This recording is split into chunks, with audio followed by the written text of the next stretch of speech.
Pag-usapan po natin uric acid at gout at yung mga arthritis na naramdaman ng maraming kababayan natin. Ituturo natin yung pinakagamutan mismo. Anong gamot sa gout, ibibigay ko na. Tapos ano rin yung mga pagkaing babawasan, ano yung quote-unquote bad foods at good foods sa gout.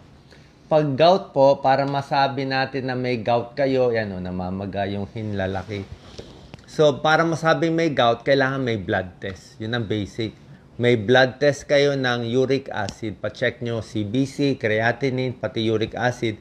Pag mataas ang uric acid nyo, let's say very high, tapos may namamaga. So, mataas na uric acid, doon lang masasabi may gout. Namamaga yung hinlalaki, yung tuhod, yung siko, yung kamay. Doon lang natin masasabi, gout yan.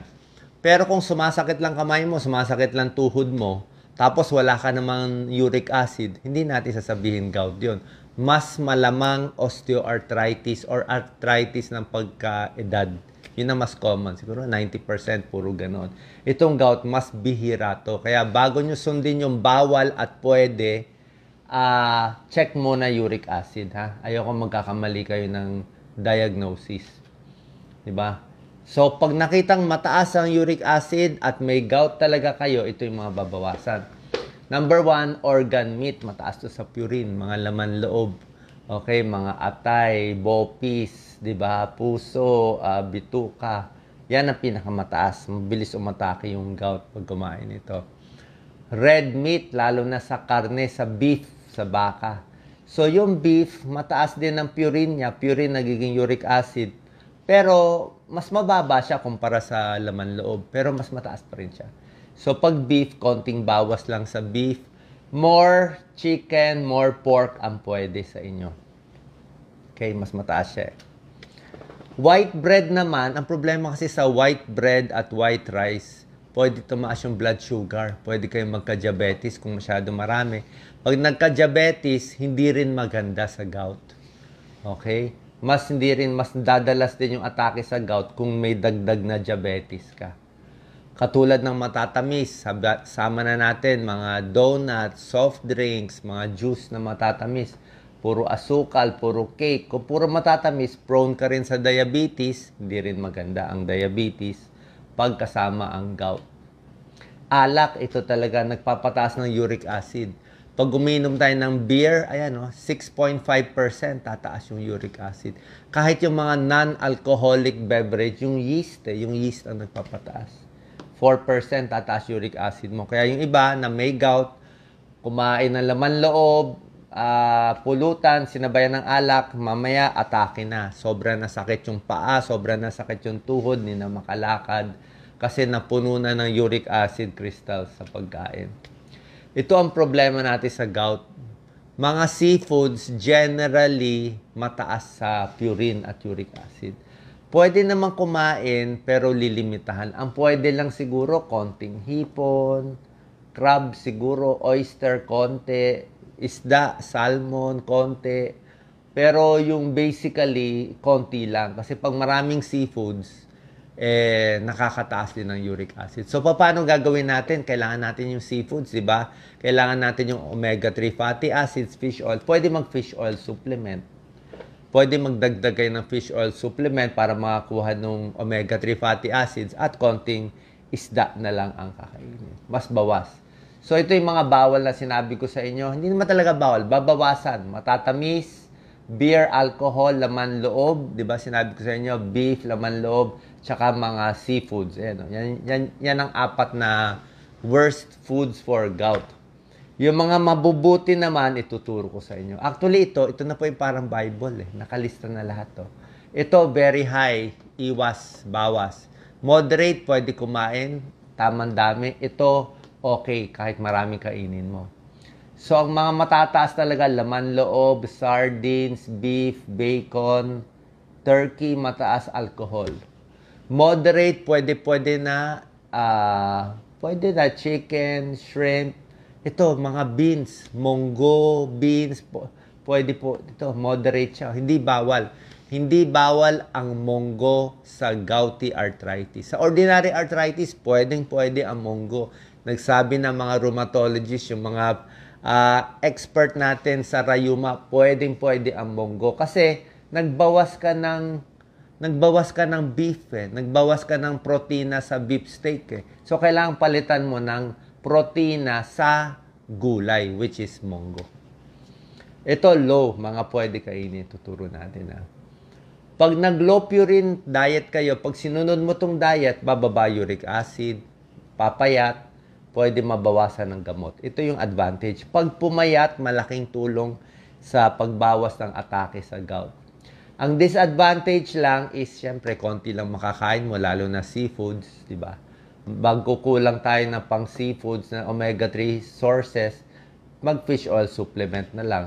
Tsaka, kahit magbawas ka dito sa pagkain, pag umatake ang gout, usually, kailangan nyo pa rin ng gamot. Ituturo ko mamaya yung pinakagamot, anong generic, anong dosis ng gamot sa gout na kailangan ninyo.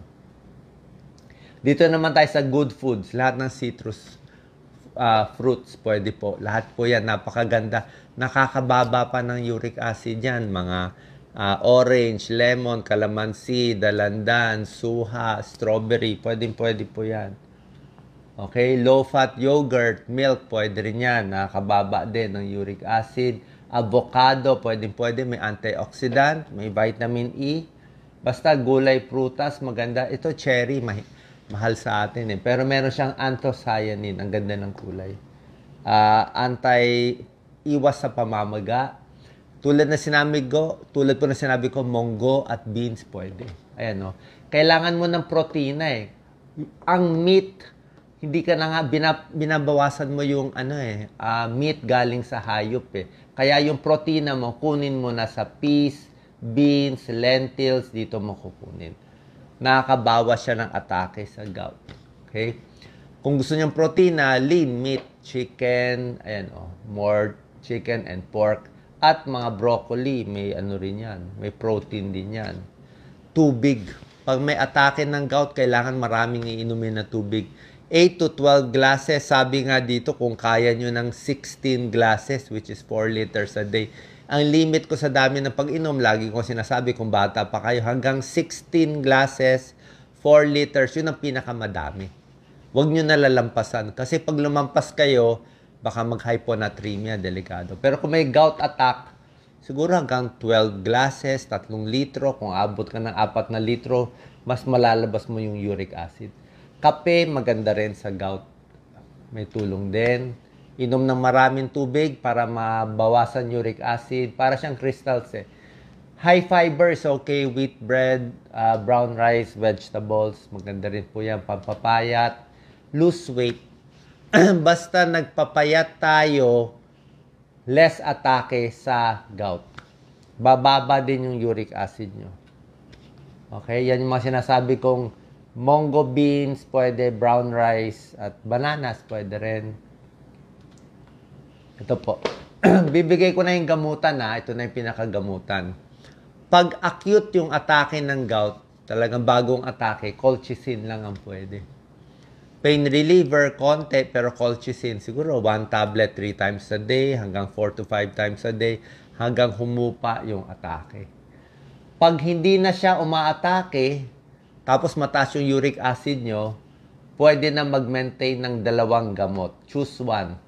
Allopurinol, ito yung lumang gamot. 100 mg once a day hanggang 300 mg once a day. Binibigay ito, nakakababa ng uric acid, nakakabawas ng atake sa gout.